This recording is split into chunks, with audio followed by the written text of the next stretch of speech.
Banyak duit juga bahagia aja kelihatannya. Iya. Nah, lihat ayat berikutnya, wa walidin wa mawalad. Dan demi bapak dan anaknya. Ini kalau dipahami secara syar'i pusing ayat ini. Baru aja cerita kota. Cerita tempat tinggal kita di kota itu. Tiba-tiba dan demi bapak dan anaknya, kan pusing. Seperti ada loncatan. Tapi kalau dalam bahasa rasa, bahasa spiritual, gak ada loncatan. Siapa bapak, siapa anak? Maaf. Bukankah diri kita ini adalah ruhku yang Allah tiupkan ke dalam diri kita? Allah berfirman, fa iza sawaituhu wa nafakhtu fihi min ruhi, dan ketika aku sudah sempurna menciptakan tubuhmu, aku tiupkan ruhku. Dan ruh itu adalah bagian dari dirinya Allah yang dipinjamkan menjadi pinjaman kehidupan kepada kita. Jadi yang meniupkan itu adalah bapak dan yang ditiupkan adalah anak. Kalau sudah ketemu kota itu, anak dan bapak tak terpisah lagi. Karena anak sudah ketemu bapaknya. Paham? Sekarang mah kalian belum. Kan masih nyari. Di mana bapak saya? Kan begitu. Betul apa tidak? Istilah bapak dan anak itu bukan berarti bapak melahirkan seperti di bidan. Ini bahasa sastra ini. Ini bahasa Rob, bahasa Tuhan. Nyambung sekarang. Coba, ada hubungan nggak dengan kota tadi? Jadi kalau kita sudah sampai di kota itu, ibarat tetes air sudah sampai di samudranya. Nah, tetes air itu kan masih di perjalanan, Isra masih di sungai. Begitu sampai di samudra, bukan tetes air, tapi dia menjadi lautan yang gagah. Begitu tetes sampai di samudranya, dia menjadi samudra.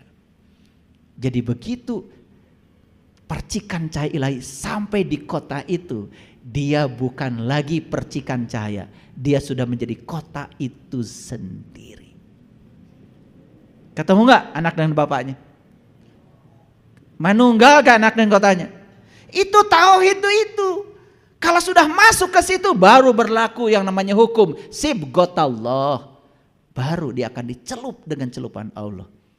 Makanya orang yang sudah sampai di situ, welasan, asihan, duitnya banyak tapi untuk orang banyak, rezekinya banyak untuk orang banyak, bukan memikirkan dirinya sendiri. Ada tuh orang sampai mati itu hartanya tidak dinikmati. Ada. Bukan yang di sini, bukan. Yang di sini mah nggak beda.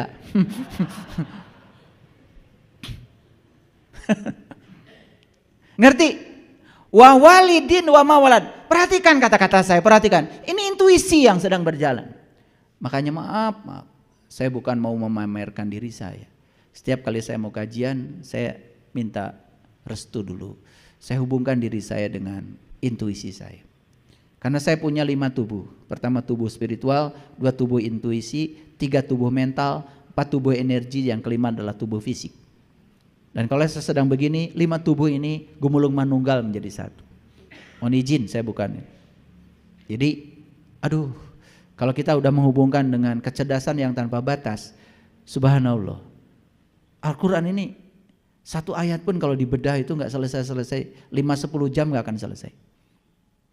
Tapi karena kita terbatas waktu, ya, maka saya bahas kulit luarnya aja dulu, ya.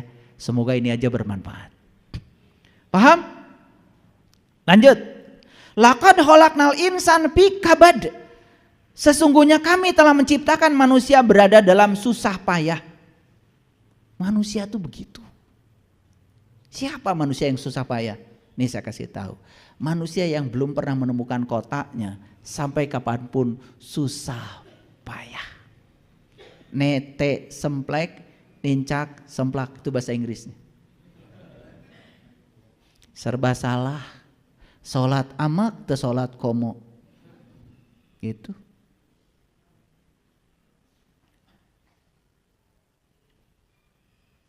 Paham? Jadi ayat ini cerita siapa? Siapapun yang belum menemukan kota dalam dirinya, belum menemukan pusat semesta dalam dirinya. Nih kata Allah, laqad khalaqnal insan fi kabad. Manusia itu susah payah. Cari uang susah payah. Belajar ilmu susah payah. Makanya leluhur kita mengatakan kita itu puncak spiritualnya harus menjadi seperti bayi. Dan bayi itu apa? Bayi itu banyak berkah. Coba bayi itu nangis aja serumah orang datang. Sekarang kalian nangis, siapa yang datang? Nyebelin, nggak lucu. Jadi menjadi bayi itu lucu, ya. Nangis kasih susu, nangis ganti baju, betul nggak? Coba bayi. Arti menjadi bayi itu artinya bukan suci kembali, tetapi berkah semesta datang tanpa upaya. Saya harus buktikan ya sama kalian. Kalau sudah di titik itu, aduh. Percikan cahaya sudah menyatu dengan asalnya. Tidak ada yang tidak bisa kita lakukan kalau kita mau. Tetapi orang yang sudah sampai di situ justru bebas dari keinginan. Ya, bebas. Sudah nggak pengen apa-apa. Hasbi Allah. Makanya ilmu ini tidak diberikan pada orang yang masih serakah. Ya. Jadi kalau datang ke saya kemudian saya usir, kamu belum, masih serakah itu artinya. Jangan tanya saya, tanyanya diri kalian sendiri. Karena ilmu agung ini tidak akan diberikan pada orang yang serakah. Apalagi yang masih ngatur-ngatur Allah supaya ngikutin keinginan dia. Gak bisa. Ini ilmu buat mereka yang sudah selesai dari segala keinginan. Tapi justru ketika kita selesai dari segala keinginan, berserah diri kepada Allah, percaya kalau Allah akan ngasih yang terbaik. Di situ seperti bayi, semua berkah datang.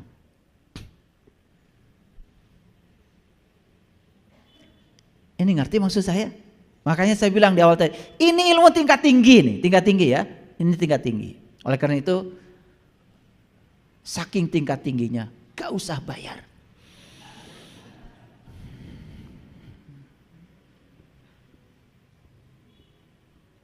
Makanya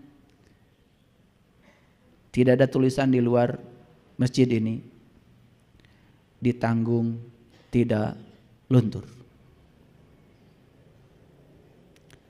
Apalagi luntur tidak ditanggung. Maaf ya. Yang perlu iklan itu hanya ilmu-ilmu yang tidak percaya pada ilmu itu. Ilmu sejati gak perlu iklan. Ada yang dapat undangan dari saya? Emang gue pikirin, mau datang boleh, nggak juga nggak apa-apa. Ya, karena memecahkan telur dari luar jadi telur dadar, memecahkan telur dari dalam jadi kehidupan. Jadi kalau mau berubah, berubah dari dalam. Gerakan dari dalam itu jauh lebih keren daripada digerakkan dari luar. Paham? Oke. Sampai mana? Susah payah. Nih, kenapa saya susah payah? Sederhana jawabannya. Tara nyaba ke kota. Kurang gaul. Itu aja. Paham ya? Tidak pernah bepergian ke kota. Makanya berpergian ke kota namanya nyaba. Nyaba itu ada ayatnya loh. Ada suratnya namanya surat Saba. Surat Saba itu perjalanan ke kota. Lanjut. Ayah sabu alla ya yaqdiru alaihi ahada. Apakah manusia itu menyangka bahwa sekali-kali tiada yang menguasai dirinya? Perhatikan kata-kata saya. Ketika kita turun tangan, Allah angkat tangan. Tapi ketika kita angkat tangan, Allah turun tangan. Jadi kalau Allah ingin turun tangan, ya angkat tangan. Harus sadar dalam diri kita ada yang lebih berkuasa. Siapa dia yang menciptakan kita? Kita hidup di semesta ini bukan untuk tujuan kita. Kita ada di sini untuk tujuan Allah. Ngiringan wae ka Allah. Kalian mah kumaha atuh? Allah tadi paksa we supaya ngkulin kahayang maneh. Allah tuh diatur-atur terus kan Allah bingung. Yang Tuhan siapa? Elu apa gue? Kata Allah. Ya Allah. Makanya di rumah kalian itu buku agama yang ada cuman kumpulan doa mustajab aja. Gak ada yang lain. Biar Allah bisa diatur. Dan kalau sudah bisa diatur, wah bangga. Cerita di mana, Allah sama saya nurut. Asa soleh ya kalau ngomong gitu, betul nggak? Subhanallah. Dan kalau yang diajak bicara sama-sama begitu frekuensinya, kumaha atuh carana? Tiap malam Jumat, naon? Mau orang we. Ayah sabu Allah yaqdiru alaihi hada yaqulu ahlaktu malan lubada. Apakah manusia menyangka bahwa sekali tidak ada yang berkuasa atas dirinya? Yuk, kalau kita sadar, saya ciptaan Allah, saya ada di dunia untuk menyenangkan Allah, untuk tujuan Allah. Saya ada di dunia harus menjadi kepanjangan tangan Allah, menyampaikan cinta kasih Allah pada semua makhluk. Kalau kita begitu, kita kerja nggak cari uang lagi. Tapi saya bekerja karena saya diperankan oleh Allah untuk menyampaikan cinta kasih Allah kepada orang yang perlu pelayanan. Uang datang? Uang datang? Datang melampaui yang dipikirkan. Jadi baik lagi. Tapi setiap kita melakukan kebaikan dikaitkan dengan berapa yang kita dapat, percaya sama saya, kita hanya akan mendapat yang kita pikirkan. Like attracts like. Ini saya menggunakan bahasa akademik ya, tapi bahasa akademik tingkat TK sebetulnya ini. Tingkat TK, tahu TK? Taman kawak-kawak. Ini kawak semua ya, udah kawakan.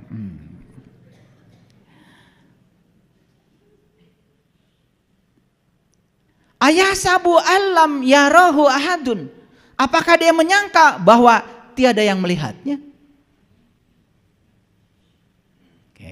Lanjut. Lalu apa kaitannya nih surat Al-Balad dengan kajian kita hari ini? Lihat selanjutnya. Ini ayat 8 sampai 13. Alam naj'allahu ainain. Bukankah kami telah memberikan kepadanya 2 buah penglihatan? Yuk, lihat saya semua. Bukan 2 mata. Kalau 2 mata ya sudah, kita punya kiri kanan. Mata kita ini 1. Ini untuk melihat yang lahir. Makanya kalau mata ini yang terbuka, cuman melihat yang lahir. Ada 1 mata lagi dalam diri kita yang harus dibuka. Itu yang disebut dengan mata jiwa, mata batin, mata qalb. Makanya Allah infokan kepada kita, aku telah berikan kepadamu 2 penglihatan. Penglihatan lahir, penglihatan batin. Clear? Nih saya kasih tahu, siapapun yang hari ini hanya melihat dengan penglihatan lahir akan tertipu oleh bungkus, disangka kongguan padahal ranginang. Betul gak? Makanya kita meributkan Dajjal. Dajjal si mata 1, Dajjal si mata 1. Ari maneh keheula. Jadi si mata 1 itu artinya dia melihat semesta ini cuma dengan mata lahir. Siapapun yang melihat dunia dengan mata lahir, nah eta Dajjal. Kahartos? Kahartos? Makanya kalau kita melihat dengan mata lahir, kita jadi bohong karena kita tertipu oleh bungkusan. Makanya Dajjal itu disebut pembohong. Kita pusing selama ini belajar Dajjal, akan lahir di mana, pusing. Padahal eta di babawa. Saimah deh. Paham ya? Nah, begitu kita sembuh dari kebutaan mata batin, kita tidak tertipu lagi oleh bungkusan luar. Kita bebas dari penyakit kulit. Maka hari itu tidak ada lagi Dajjal. Karena Dajjal sudah mengalami hari kebangkitan kesadaran. Itu yang namanya kiamat. Maka disitulah perlu Imam Mahdi. Orang yang menunjukkan jalan. Jalan supaya mata yang tertutupnya jadi terbuka. Gitu. Kartos? Masuk akal? Masuk akal? Cerita Imam Mahdi lain lagi, cerita Dajjal lain lagi, cerita kiamat lain lagi. Kiamat itu artinya bangkit. Siapa yang harus bangkit? Coba, kalau ada orang sedang berdiri, pernah nggak bilang, bangkit, bangkit, gitu? Oh, bangkit manu labuh, tuh nggak? Kudu berag, ayo bangkit, bangkit. Tuh. Jadi bangkit mah keur nu labuh. Jadi kata bangkit itu cocok buat yang sedang terpuruk. Saya kalau sholat kok ingatan saya kemana-mana, sok atuh bangkit. Kan sholatnya mengingat Allah. Saya kalau ngaji Quran itu saya tenang sekali. Kenapa? Udah nggak ngerti. Sok atuh bangkit, bangkit. Kan kata Quran kalau disebutkan ayat-ayatnya bergetarlah. Iya makalah tenang. Sedangkan kata Quran sendiri, orang beriman itu apabila dibacakan ayat-ayatnya tuh bergetar, bertambah iman. Iya mah dibacakan Quran, tenang. Alam naj'al lahu ainain, tenang. Padahal Allah bilang, aku telah memberikan 2 penglihatan loh kepadamu. Lamun ngerti mah apaan? Leuh, ari urang ningalina hiji apa 2? Aduh, saya baru melihat hanya lahirnya saja, batinnya belum. Gening Dajjal teh. Gitu. Rawas. Udah ngerti, betul nggak? Alhamdulillah kalian mah anteng. Malah dibagus-bagus. Alam naj'al lahu ainain. Allah.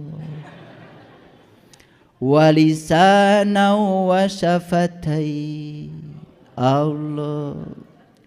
Wa hadainahun najdain. Allah.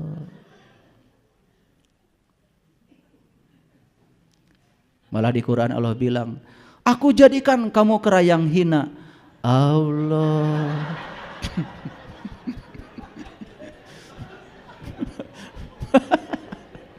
Ada itu ayatnya di surat Al-Baqarah ayat 65 ya.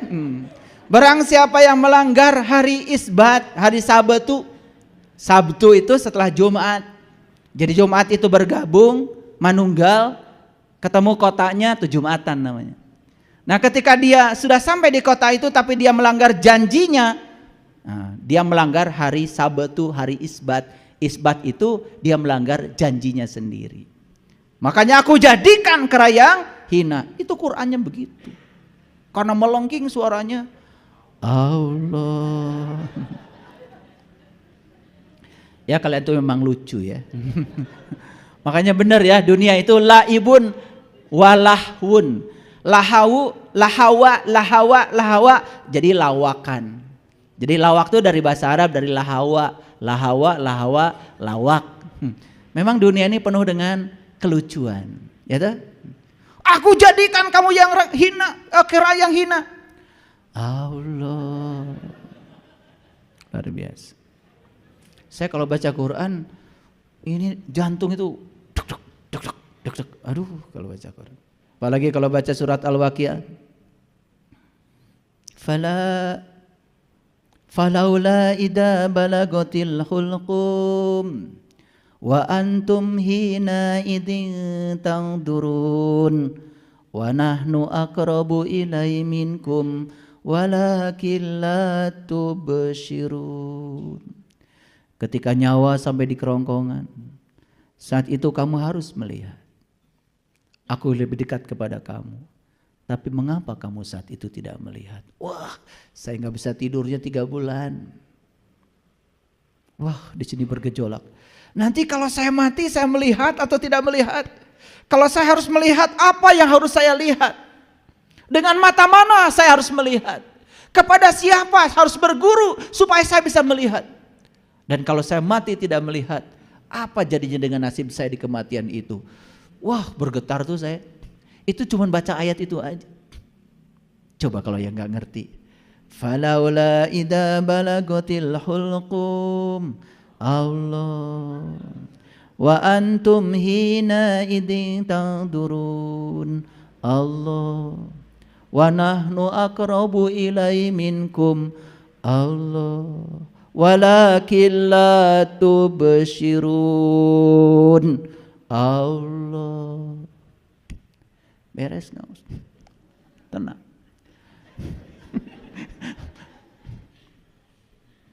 Luar biasa ya. Yuk lihat saya sekarang. Alam naj'al lahu ainain. Ngerti sekarang?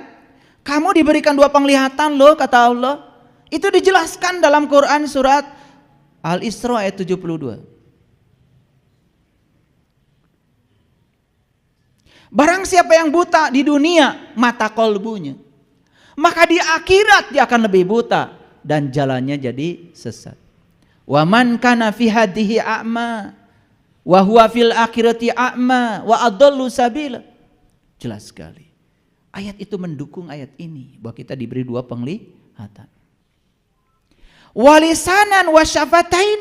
Yuk lihat saya. Saya punya dua bibir. Bibir atas, bibir bawah. Dan saya punya satu lidah. Bibir atas, bibir bawah bukan salah benar. Bibir atas dan bibir bawah bukan baik buruk. Tapi bibir atas dan bibir bawah ini menari dari tadi. Yang menyebabkan saya bisa mengeluarkan suara yang dimengerti oleh kalian. Coba saya tidak punya bibir atas.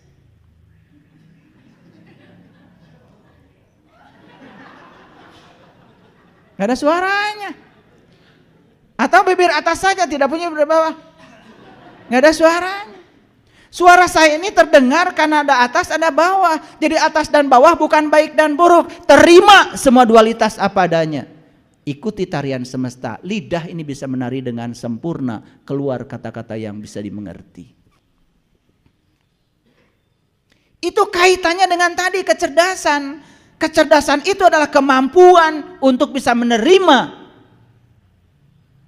dan beradaptasi dengan perubahan. Oke? Wahadainahu najdain, dan kami telah menunjukkan kepadanya dua jalan. Hati-hati. Allah menunjukkan dua jalan, tapi Allah tidak nyuruh kita memilih salah satu jalan. Malah Allah menawarkan jalan yang berbeda. Allah mengatakan, "Fala aqtahamal aqabah." Tidakkah engkau menempuh jalan mendaki? Wa ma adraka mal aqabah. Tahukah apa jalan mendaki itu? Fakkur raqabah. Bebaskan kamu dari perbudakan. Ada dua jalan, tetapi tidak disuruh mengambil salah satu jalan. Malah disuruh mencoba jalan mendaki. Lihat saya semua. Mendaki ke mana? Ke gunung, ke atas. Cocok dengan ayat tadi. Betul? Demi tin, demi zaitun. Di sini ada kota yang aman. Di sini ada gunung. Jadi kita disuruh untuk menapaki level-level kesadaran. Sampai di puncaknya kesadaran, kita tidak lagi melihat benar salah, baik buruk. Semua yang terjadi adalah realitas. Semua realitas adalah kebenaran. Tangkap pesannya dari Allah. Maka kita tidak terjebak, menendang dan mencengkram lagi. Itu yang disebut dengan merdeka. Jadi sebetulnya kita semua selama ini hidup diperbudak oleh dualitas. Diperbudak benar salah. Ini kawan, ini lawan. Betul? Ini teman, ini musuh. Wah, hidup kayak gitu. Coba, orang yang baik kepada kita teman. Orang yang tidak baik kepada kita guru, sama-sama teman. Coba, terima semua apa adanya. Keren. Orang yang pelit, sahabat. Yang baik, sahabat. Semua terima apa adanya. Orang yang baik, kasih oleh-oleh sedikit aja karena sudah baik. Yang pelit, kasih oleh-oleh banyak sedikit. Nah, biar sadar. Biar merasakan. Kalau dia merasakan pemberian itu enak, semoga dia bisa memberi pada orang lain. Dia bisa merasakan enaknya memberi. Kan gitu. Jadi gak ada yang salah di semesta ini. Semua baik-baik saja karena pikirannya sudah istirahat. Keren gak kalau hidup sudah begitu? Siap gak memasuki perubahan? Siap gak beradaptasi dengan semua perubahan? Nah, itu namanya cerdas. Kalau masih menolak perubahan, masih ingin di zona nyaman, itu namanya masih belum cerdas alias idiot. Udah bisa ngukur sekarang? Makanya selesai kajian ini bisa langsung ngukur. Oh, saya ternyata belum begitu cerdas. Karena setiap ada yang berubah, saya melawannya. Setiap ada yang berubah, saya menolaknya. Karena pikiran saya tidak rela untuk melepaskan semua identifikasi saya dengan pikiran saya. Itu yang membuat kita hidup menderita. Itu jadi sumber penyakit. Akibatnya ruhaninya kita keruh, fisik kita pun sakit. Berbagai macam penyakit datang tanpa diundang. Seakan-akan tanpa diundang, bukan? Padahal kita telah mengundangnya. Cuman kita tidak merasa kalau kita menyebarkan tamu undangan. Gitu aja. Sampai sini clear? Oke. Keren gak Quran surat Al-Balad? Oh, keren. Ayat selanjutnya. Ya. Atau memberi makan pada yang kelaparan. Jadi setelah kita tadi naik, mendaki, membebaskan diri dari perbudakan, cukup? Belum. Kata Allah, berilah makan yang kelaparan. Berilah makan pada hari kelaparan. Siapa yang kelaparan? Siapa yang kelaparan hari ini? Siapa? Jangan ngarang. Ayat selanjutnya. Yatiman da makharobah. Yatim yang ada hubungan kerabat. Jadi yang lapar sekarang itu adalah yatim. Siapa yatim? Yatim itu yang tidak dilahirkan.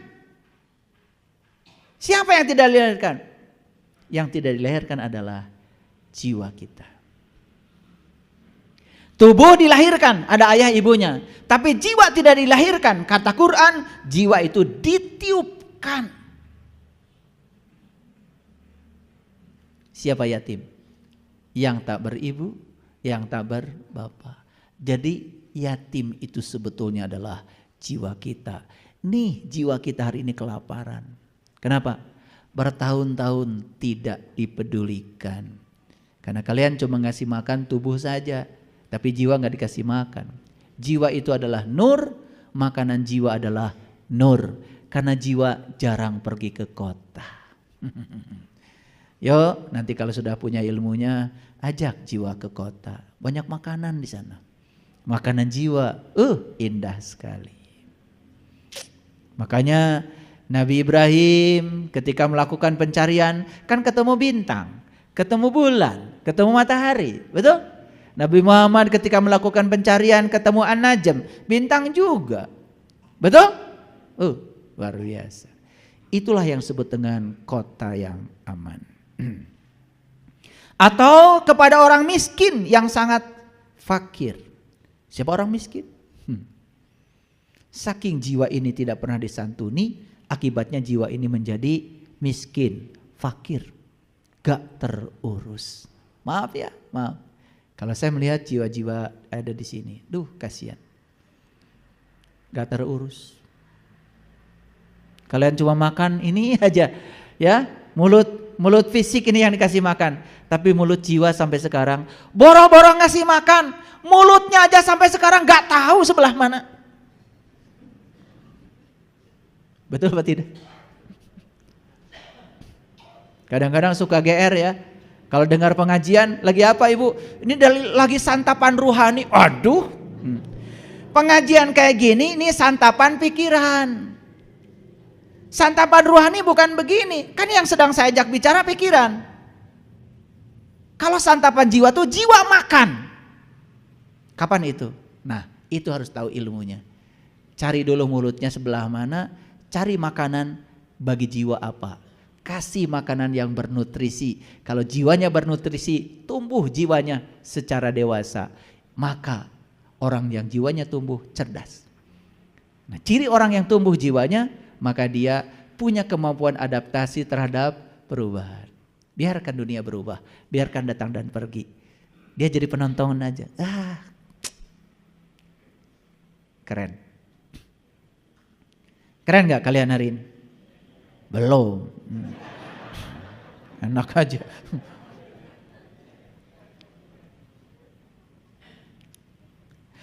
Dan dia termasuk orang-orang yang beriman dan saling berpesan untuk bersabar dan saling berpesan untuk berkasih sayang. Ayo lihat saya semua. Ketika kita sudah membebaskan diri dari perbudakan dualitas, karena kita sudah menemukan kota kita, sudah menemukan jati diri kita, anak sudah ketemu bapaknya, apa yang terjadi? Di sini Allah mengatakan, dan dia termasuk orang-orang yang beriman. Makanya orang yang beriman pesannya cuma dua. Satu, saling berpesan untuk bersabar. Dua, saling berpesan untuk berkasih sayang. Tahu sabar? Udah saya jelaskan. Sabar tahu? Apa sabar? Menerima realitas tanpa syarat. Sabar. Karena realitas itu kebenaran. Itu diambil dari Quran surat Al-Ashr. Wa tawasau bil haq wa tawasau bis sabr. Kebenaran adalah segala yang terjadi, itulah kebenaran. Itu realitas. Karena di balik semua tidak mungkin tidak ada kehadiran Dia.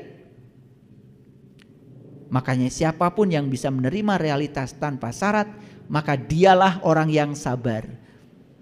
Paham?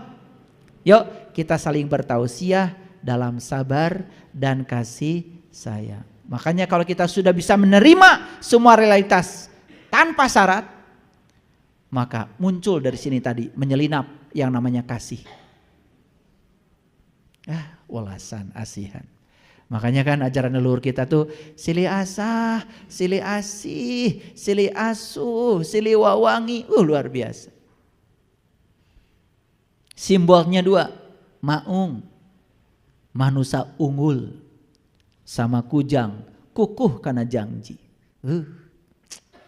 Itu yang diajarkan Eyang Prabu Siliwangi, Raja Pasundan yang sangat terkenal. Makanya ajaran leluhur kita disebut ajaran Ra. Ra itu cahaya.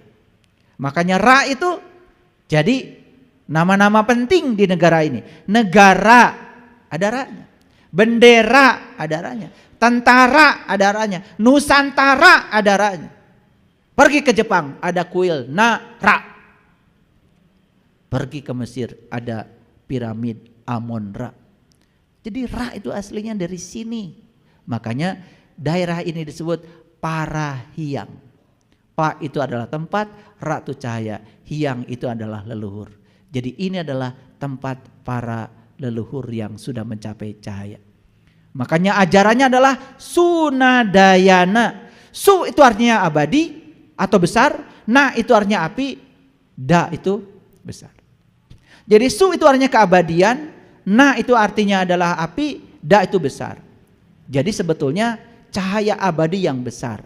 Cahaya abadi yang besar sering dikaitkan dengan matahari. Jadi sebetulnya Sunada yang kemudian jadi Sunda dianggap oleh orang yang nggak tahu itu nama etnis. Bukan. Sunda itu artinya matahari. Makanya ajarannya leluhur kita namanya Sunadayana. Yana itu jalan. Sunadayana artinya jalan menuju matahari, bukan matahari itu. Karena Quran mengatakan Rabbul Masyriqain wa Rabbul Maghribain. Ada dua matahari yang harus kau tempuh. Matahari yang ini mah tileletik geus apal. Tapi ada satu matahari lagi dalam diri kita yang namanya matahari rohani. Pergi ke kota. Itu yang sering disebut padang mahsyar. Di sana ada matahari, tetapi tidak panas dan tidak menyilaukan. Nah, harus masuk ke sana. Begitu masuk ke sana, nyanyi di sana. Bubui bulan. Bubui bulan sangrai bentang. Panon poe. Panon poe di sasat. Tapi sebelum nyanyi itu ada nyanyian sebelumnya. Mesat ngapung luhur jauh di awang-awang. Meberkeun jangjangna bangun taya karingrang. Nabi Muhammad juga katanya Isra Mi'raj pakai buruk. Ada jangjang dong. Betul? Leluhur kami di sini sama pakai manuk dadali. Kade lain helang.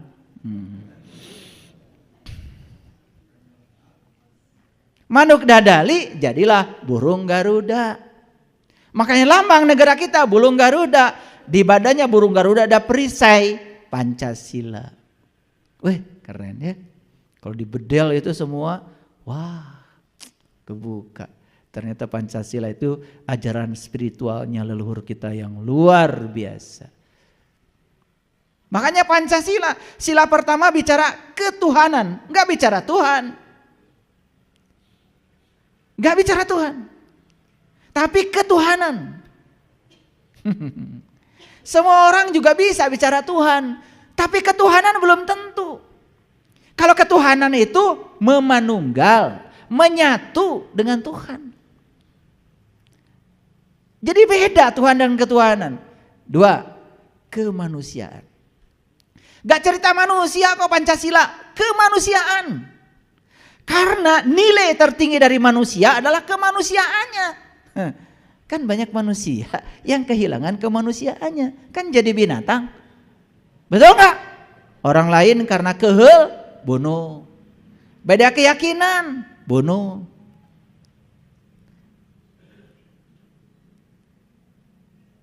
Hebatnya leluhur kita. Kata-katanya sudah cerdas, makanya bahasa itu melambangkan kecerdasan. Sila ketiga, persatuan.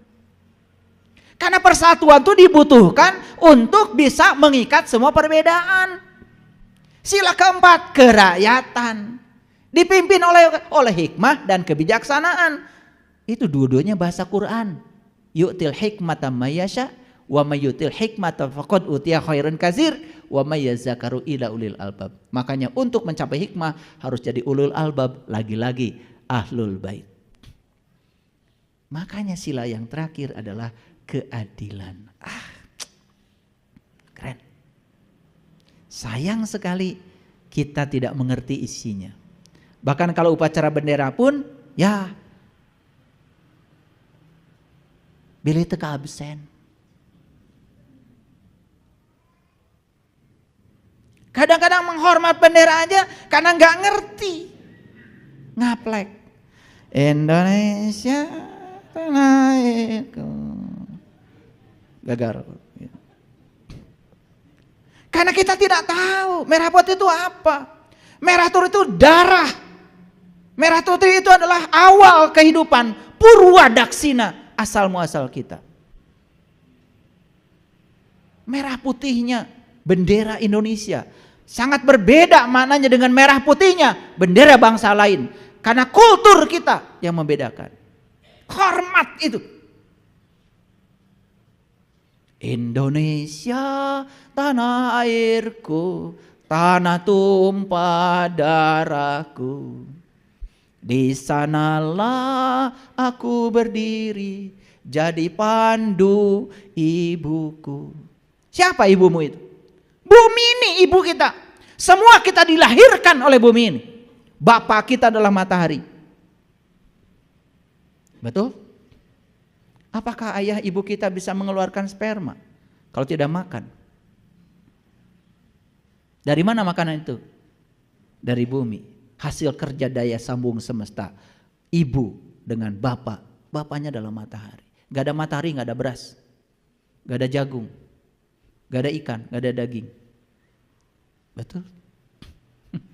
Suka nyanyi lagu Indonesia Raya? Gak sadar lagi. Jadi pandu ibuku, Indonesia kebangsaanku, bangsa dan tanah airku. Marilah kita berseru, Indonesia bersatu. Hiduplah tanahku, hiduplah negeriku, bangsaku, rakyatku semuanya. Bangunlah jiwanya, bangunlah badannya untuk Indonesia Raya. Indonesia Raya, merdeka, merdeka, tanahku, negeriku yang ku cinta. Indonesia Raya, merdeka, merdeka, hiduplah Indonesia Raya. Luar biasa. Itu lagu spiritual, itu doa. Doa bangsa kita itu.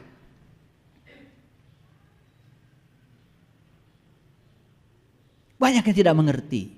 Bahkan menyepelekan lagu itu, menyepelekan bendera, menyepelekan lambang negara. Gak ngerti, gak ngerti. Bahkan lebih mengagungkan budaya bangsa lain daripada budaya leluhurnya sendiri. Sehingga kita kehilangan jati diri kita sendiri.